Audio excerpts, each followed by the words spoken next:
o Supremo Tribunal Federal anulou totalmente a última condenação que existia contra Eduardo Cunha. Olá, meu amigo, minha amiga, advogado criminalista, advogada criminalista, seja bem-vindo ao nosso canal. Se você já não está inscrito, inscreva-se, deixa já o like aqui no joinha e assiste esse vídeo até o final para você interagir com todos os detalhes. Eduardo Cunha é o ex-deputado federal, que foi presidente da Câmara dos Deputados e foi considerado naquele período o homem mais poderoso do Brasil. Tornou-se pública há um dia atrás a decisão do Supremo Tribunal Federal, da segunda turma do Supremo Tribunal Federal, que anulou a última condenação do ex-deputado federal Eduardo Cunha.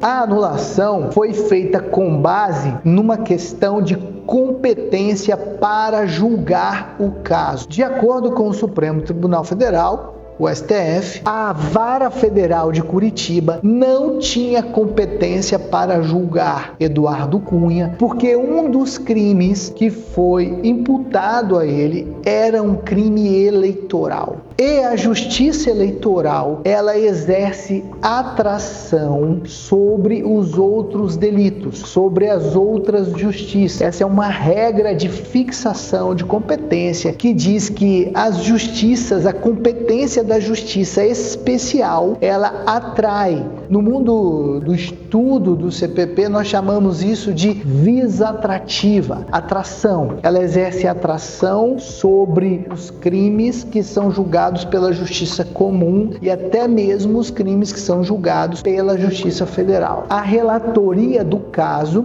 ela era do ministro Edson Fachin. Ele foi o relator e ele decidiu por não conceder a ordem. Acompanhou ele, na época ainda ministro, o ministro Ricardo Lewandowski. Votou para acompanhar o relator. Na sequência, na continuação de julgamento, o ministro Cássio Nunes, ele abriu divergência. Ele trouxe essa posição jurisprudencial dele e que nós defendemos que é uma posição certa, tá? É uma posição coerente, ela tem forte base no CPP, no Código de Processo Penal, nas regras constitucionais de fixação de competência, e ele abriu a divergência e foi acompanhado pelo ministro Gilmar Mendes e pelo ministro André Mendonça. São ministros de altíssimo nível, de notável saber jurídico, estudiosos da matéria, votaram com independência, com imparcialidade. E aí anularam o processo inteiro. E agora o que vai acontecer com esse processo?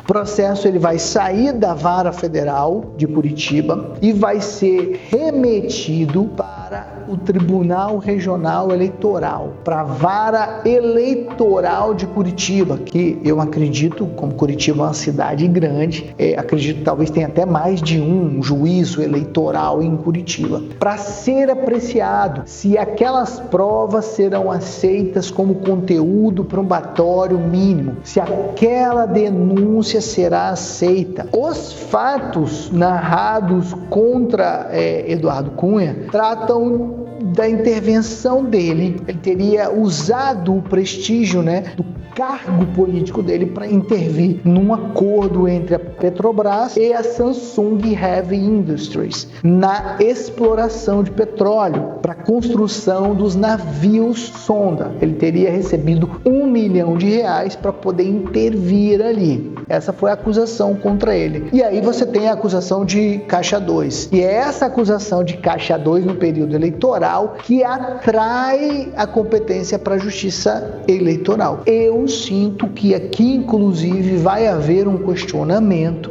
pelos escritórios que fazem a defesa dele sobre a fixação de competência em razão do local do fato. Porque o local em que o fato aconteceu é a primeira regra de fixação de competência. E ele não aconteceu em Curitiba. Ele não aconteceu em Curitiba. Esses fatos aconteceram onde? Ou no Rio de Janeiro, eu não conheço detalhes, ou até mesmo em Brasília. Os representantes dessas empresas foram a Brasília para conversar com o ex-deputado Eduardo Cunha.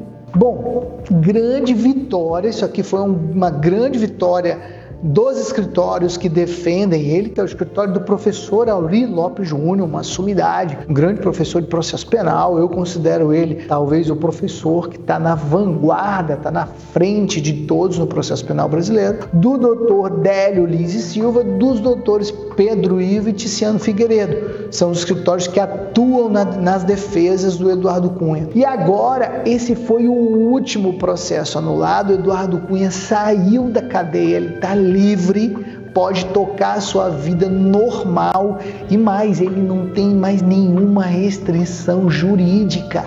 Ele é candidatíssimo, ele até já conseguiu ser candidato em São Paulo, ele elegeu a filha dele deputada federal no Rio de Janeiro e conseguiu ser candidato a deputado federal por São Paulo. Teve uma votação inexpressiva, teve 5.000 votos só. Só que agora, juridicamente, ele não tem mais empecilho nenhum. Será que Eduardo Cunha volta para o cenário político brasileiro? E você, conta, escreve aqui seu comentário, me conta o que você pensa sobre essa decisão do Supremo. O Supremo Tribunal Federal acertou na decisão ou não? Bom, você já percebeu que ele está passando um pente fino na Lava Jato. A Lava Jato foi derrubada dentro do Supremo. Não existe mais nada de pé. Não sobrou pedra sobre pedra da Lava Jato dentro do Supremo Tribunal Federal. Deixa seus comentários, inscreva-se, deixa o like e mais, compartilhe esse vídeo com alguns amigos, alguns colegas, advogados, criminalistas que gostam do tema, porque a gente está aqui para debater tudo com você. Um grande abraço para você, Deus te abençoe sempre.